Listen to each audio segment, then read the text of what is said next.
Assalamualaikum warahmatullahi wabarakatuh. Kembali lagi dengan saya Asnamul Fitra. Hari ini kita akan mempelajari tentang materi unsur-unsur cuaca dan iklim, di mana materi unsur-unsur cuaca dan iklim ini terdapat dalam bab atmosfer kelas 10 pembelajaran geografi. Jadi ini saya akan share PowerPoint saya pada materi unsur-unsur cuaca dan iklim eh, di mana saya mengajar yaitu di SMA Negeri 1 Sleman seperti itu. Semoga informasi sedikit ini bermanfaat. Baik, yang pertama kita akan memulai dari unsur-unsur cuaca dan iklim. Unsur-unsur cuaca dan iklim itu ada 6.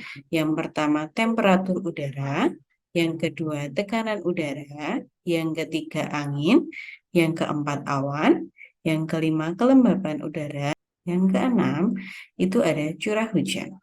Baik, untuk selanjutnya kita akan membahas tentang temperatur udara. Nah, udara itu bersifat diatermal, artinya udara dapat melewatkan panas matahari. Sifat diatermal terdapat pada udara murni. Setelah panas matahari sampai ke permukaan bumi, panas ini memanaskan udara dan sekitarnya, seperti itu. Udara dapat memanas karena proses konveksi, adveksi, turbulensi, dan konduksi. Penjelasan untuk tiap proses tersebut sebagai berikut. Nah, ini contoh gambar dari konveksi, adveksi, turbulensi, dan konduksi. Nah, konveksi itu pemanasan secara vertikal, sedangkan adveksi itu penyebaran panas secara horizontal, seperti tanda panahnya seperti ini. Kemudian ada turbulensi, itu berputar-putar, jadi penyebaran panasnya secara berputar-putar. Dan yang terakhir itu konduksi. Nah, seperti ini, konduksi itu molekul udara dekat dengan permukaan bumi sehingga menjadi eh, panas karena bersinggungan seperti itu.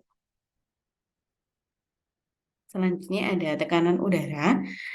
Besarnya tekanan udara dapat diukur dengan barometer. Semakin tinggi letak suatu tempat dari permukaan laut, maka semakin rendah tekanan udaranya. Jadi jika semakin tinggi suatu tempat itu dari permukaan laut, tekanan udaranya rendah. Tetapi jika suatu tempat tersebut letaknya tidak terlalu tinggi atau cukup rendah dari permukaan laut, maka tekanannya akan semakin tinggi. Jadi semakin tinggi suatu tempat itu tekanannya semakin rendah. Nah, semakin rendah ketinggian suatu tempat, maka tekanannya semakin tinggi. Jadi kemungkinan misalkan seperti di daerah eh, pegunungan atau daerah dataran tinggi yang letaknya jauh dari permukaan laut, maka tekanan udaranya itu semakin rendah. Kalau mendekati permukaan laut, di daerah pantai dan sebagainya, tekanan udaranya itu semakin tinggi. Nah, hal ini disebabkan karena semakin berkurangnya udara yang menekan. Tekanan udara dihitung dengan menggunakan milibar. Garis pada peta yang menghubungkan daerah yang bertekanan udara sama disebut isobar. Barometer aneroid sebagai alat mengukur ketinggian tempat disebut altimeter. Nah, ini contohnya. Altimeter umumnya digunakan untuk mengukur ketinggian pesawat terbang karena udara pada suatu tempat berubah sepanjang hari. Berikut ini kita ke angin. Di sini terdapat jenis-jenis angin. Yang pertama ada angin tetap, angin muson, angin lokal, angin siklon, dan angin antisiklon. Berikut kami sampaikan jenis-jenis angin beserta contoh gambarnya. Nah, di sini ada tabel jenis-jenis angin. Yang pertama ada angin tetap. Angin tetap itu contohnya ada angin barat, angin timur, angin pasat, angin antipasat. Nah, gambarnya salah satu gambarnya seperti ini. Yang kedua ada angin muson. Angin muson itu ada angin muson barat dan angin muson timur. Nah, ini gambarnya angin muson barat itu menyebabkan di Indonesia menjadi musim penghujan, sedangkan untuk angin musim muson timur itu menyebabkan Indonesia menjadi musim kemarau seperti itu. Angin muson barat itu bertiup dari daerah Asia, sedangkan angin muson timur itu bertiup dari Australia, daerah kering, sehingga menyebabkan musim kemarau seperti itu.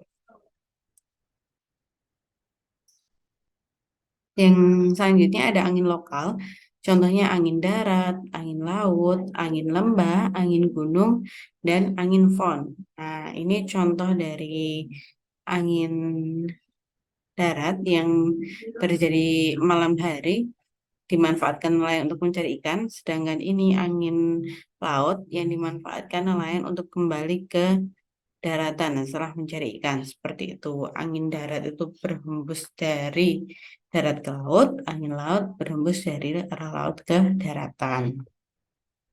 Selanjutnya ada angin siklon. Angin siklon dan angin antisiklon. Nah, contohnya angin siklon laut Cina Selatan. Gambarnya seperti ini. Oke, selanjutnya ada jenis-jenis awan.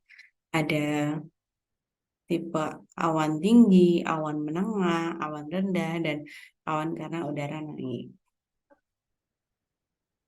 Selanjutnya ada kelembaban udara. Untuk menghitung rumus kelembaban udara, di sini ada contoh menghitung kelembaban nisbi, dapat digunakan rumus sebagai berikut. Ada rumusnya seperti ini, keterangannya kelembaban relatif dalam persen itu dapat dicari dengan jumlah uap air yang secara nyata atau mutlak yang terkandung dalam udara dibagi kapasitas maksimal yang mampu dikandung massa udara satuannya gram per meter kubik atau kapasitas karena uap maksimal pada suhu yang sama dikali 100%. Jadi nanti hasilnya itu dalam persen seperti itu. Berikut contoh soal untuk menghitung kelembapan udara. Nah, di sini ada salah satu soal pada suatu ruangan bersuhu 25 derajat Celcius, kemampuan maksimum udara menampung uap air adalah 100 gram per meter kubik. Berdasarkan hasil pengukuran langsung, ternyata kandungan uap airnya yaitu 60 gram per meter kubik. Di sini ditanya berapakah kelembapan absolutnya dan berapakah kelembapan relatifnya. Ada ini cara mengerjakan kelembapan absolutnya itu 60 gram per meter kubik hasil pengukuran langsung pada ruangan, dan ada yang dicari yang kedua itu kelembapan relatif. Kelembapan relatif itu kelembapan yang relatif dibagi jumlah yang maksimal. Jadi 60 gram per meter kubik dibagi 100 gram per meter kubik. Kelembapan relatifnya yaitu 60% karena ada dikali 100% ini. Jadi kelembapan relatifnya itu satuannya dalam persen. Seperti itu. Baik, yang terakhir ada jenis-jenis hujan, ada orografis, zenital, dan frontal. Nah, hujan itu terjadi akibat proses penguapan membentuk uap air yang terangkat dan terbawa angin di atmosfer, kemudian mengembun dan akhirnya jatuh ke daratan atau laut sebagai air. Nah, ini nanti kita pelajari dalam siklus hidrologi, di mana air di laut menguap, terus nanti mengalami berbagai proses seperti kondensasi, presipitasi dan sebagainya. Nanti terus kembali ke darat melalui infiltrasi dan sebagainya. Nah, jenis-jenis hujan yang pertama itu ada orografis. Orografis itu hujan yang terjadi di pegunungan. Yang kedua itu hujan zenital yang disebabkan karena udara panas, kemudian setelah itu terjadi hujan. Ciri-cirinya salah satunya itu yang ketiga itu hujan frontal, yaitu pertemuan massa udara panas dengan massa udara dingin. Jadi begitulah unsur-unsur cuaca dan iklim yang bisa saya sampaikan, di mana unsur-unsur cuaca dan iklim itu ada 6, ada temperatur udara, ada awan, ada angin, ada hujan, terus ada kelembapan udara, seperti itu. Kita kembali ke unsur-unsur cuaca, ini ada 6, temperatur udara, tekanan udara, angin, awan, kelembaban udara, dan curah hujan. Mungkin itu saja yang bisa saya sampaikan. Terima kasih, mohon maaf jika banyak kesalahan. Jangan lupa like, comment, and share video ini jika bermanfaat buat kalian. Terima kasih. Wassalamualaikum warahmatullahi wabarakatuh. Sampai jumpa kembali.